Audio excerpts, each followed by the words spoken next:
মার্কেটের মধ্যে একটা দুর্দান্ত র্যালি আমরা দেখতে পেয়েছি। ডাউন জোনে কিন্তু ভালো একটা সেলিং গতকাল হয়েছে এবং সেখানে যখন ক্লোজিং এসছে সেখানে একটা ফ্ল্যাট টু নেগেটিভ ক্লোজিং আমরা পেয়েছি। তো সেক্ষেত্রে আজকে আমাদের মার্কেট যখন ওপেন হয়েছিল সেখানে কিন্তু আমরা একটা ভালো সেলিং দেখেছি এবং তারপর সেকেন্ড হাফে মার্কেট এত ভালো র্যালি দিয়েছে সেটা নিয়ে ডিসকাস করব। আর কোটাক ব্যাংকে 12% মতন সেলিং কেন হয়েছে সেটা নিয়েও ডিসকাস করব। কোথায় কোটাক ব্যাংকের সাপোর্ট আছে এবং এখন কোটাক ব্যাংকে কি করবেন সব কিছু নিয়ে ডিসকাস করব।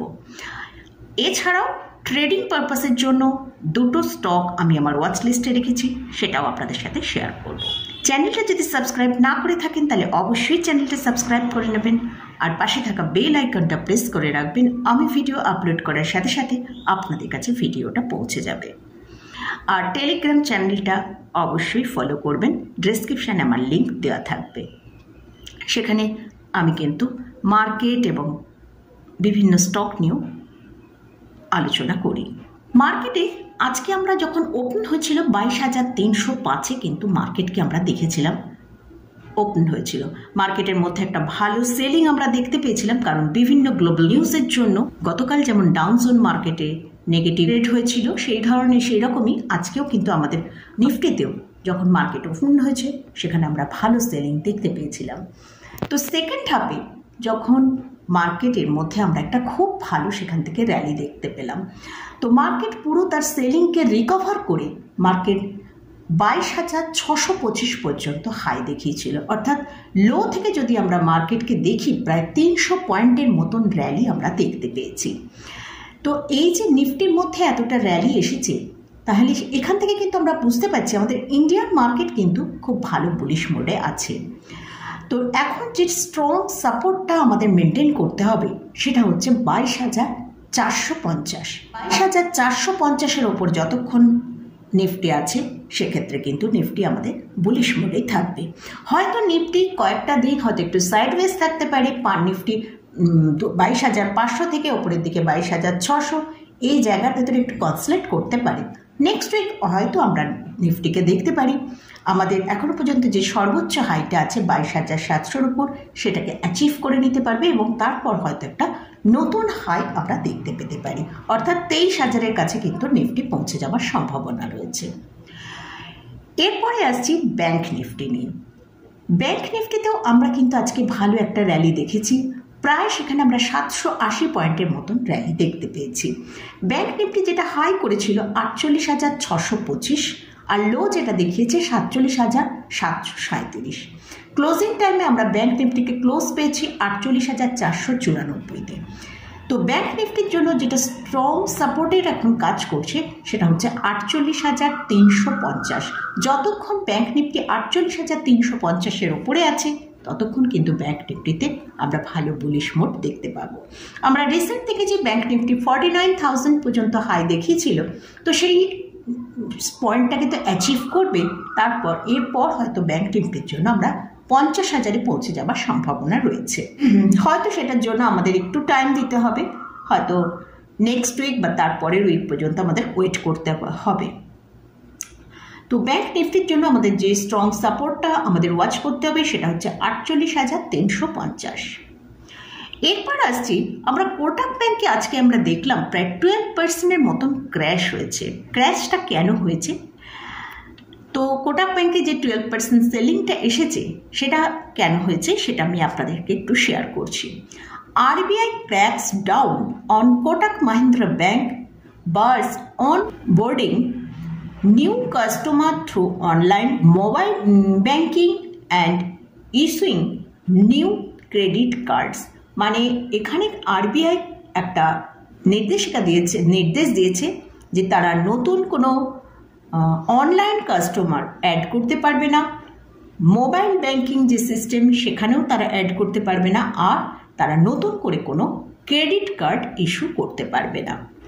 এই পরিপ্রেক্ষিতেই কিন্তু কোটাক ব্যাংকের একটা বড় সেলিং আজকে আমরা দেখলাম। এছাড়াও আর একটা নিউজ যেটা আমাদের প্রত্যেকের জানা দরকার সেটা হচ্ছে কোটাক ব্যাংকে যারা অলরেডি এক্সিস্টিং কাস্টমার রয়েছেন তাদের ওপর কিন্তু এই নিউজের কোনো ইম্প্যাক্ট পড়বে না। যেরকম কোটাক ব্যাংক তাদের সার্ভিস প্রোভাইড করছে সেই রকমই তাদের সার্ভিস প্রোভাইড করবে। আর যারা কোটাক ব্যাংকের ক্রেডিট কার্ড হোল্ডার রয়েছেন সেই সব কাস্টমারদের উপরেও কিন্তু কোনো রকম এই যে ইম্প্যাক্টটা সেটা কিন্তু কোনো রকম পড়বে না, এটা আরবিআই বলেছে। তো এবারে আমরা কোটাক ব্যাংকে এই যে এতটা সেলিং হয়েছে, অনেকেরই কাছে কোটাক ব্যাংক একটা, যেহেতু খুব ভালো ব্যাংক, কোটাক ব্যাংকের শেয়ার হয়তো অনেকের কাছে হোল্ডিংয়ে থাকবে। তো তারা কি করবেন? এখন কোটাক ব্যাংকের আজকের লো দেখিয়েছে 1602 টাকা, ক্লোজিং পেয়েছি 1645 টাকা। যাদের কাছে হোল্ডিংয়ে আছে তারা 1600 টাকা স্টপ লস রেখে এই জায়গায় কিন্তু হোল্ড করতে পারেন, কারণ অলরেডি স্টকটা প্রায় 12% নিচে চলে এসেছে। আর এই 1600 টাকা কিন্তু কোটাক ব্যাংকে আমরা যদি দেখি চার্টটায়, সেখানে কিন্তু বেশ কয়েকবার কিন্তু এই 1600 টাকার কাছে সাপোর্ট নিয়েছে। যদি এই 1600 টাকার সাপোর্টকে ব্রেক করে তাহলে কিন্তু কোটাক ব্যাংক বেশ অনেকটা নিচে চলে আসতে পারে। তাই যারা হোল্ডিংয়ে রেখেছেন তারা আর সেল না করে একটু হোল্ড করুন, 1600 টাকা স্টপ লস রেখে হোল্ড করুন। যদি স্টকটা ওদের Q4 রেজাল্ট আসছে, সেই রেজাল্টটা আমাদের দেখতে হবে কীরকম হয়, আর সেই জন্য 1600 টাকা স্টপ লস রেখে হোল্ড করা যেতে পারে। আর যদি কেউ নতুন করে বাই করতে চান সেক্ষেত্রে ওই একই কথা, 1600 টাকা স্টপ লস মেনটেন করে, অবশ্যই এই যে স্টপ লসটার কথা বলছি এটা ক্লোজিং বেসিসে বলছি, এই স্টপ লসটা মেনটেন করে আপনারা স্টকটা পিক করতে পারেন যারা নতুন কেউ যদি বাই করতে চান।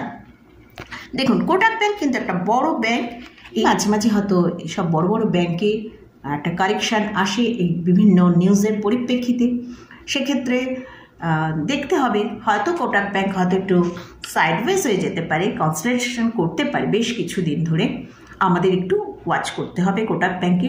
অবশ্যই 1600 টাকা স্টপ লস রেখে, যদি 1600 টাকা ব্রেক করে তাহলে কিন্তু কোটাক ব্যাংক অনেকটা নিচে চলে আসতে পারে। নেক্সট যে দুটো স্টকের কথা আলোচনা করছি, দুটোই ব্যাংকিং স্টক, এটা আমার ওয়াচ লিস্টে রেখেছি, সেটাই আমি আপনাদের সাথে শেয়ার করছি।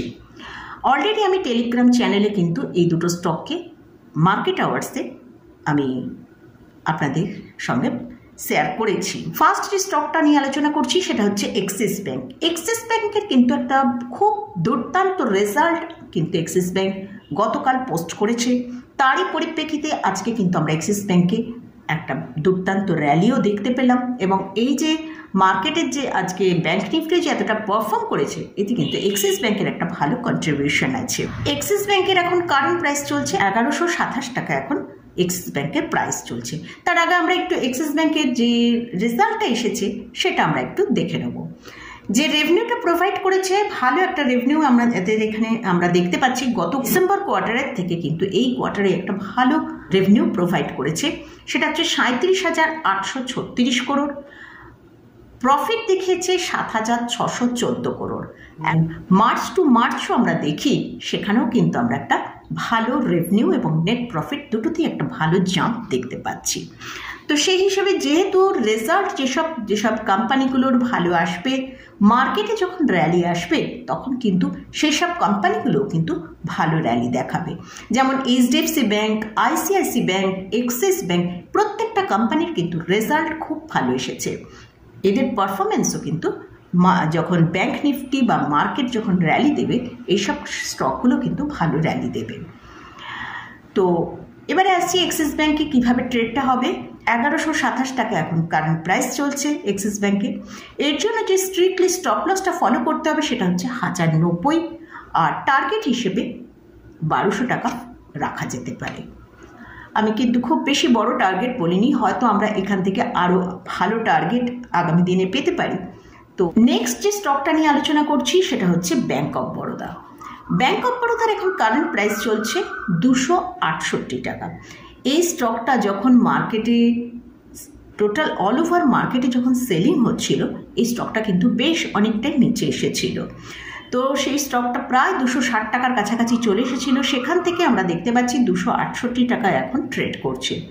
এই স্টকটাকে যদি একটু নিচের দিকে পাওয়া যায়, এই 65, 265, 64 এসব জায়গায় যদি পাওয়া যায় অবশ্যই কিন্তু অ্যাকুমুলেট করা যেতে পারে।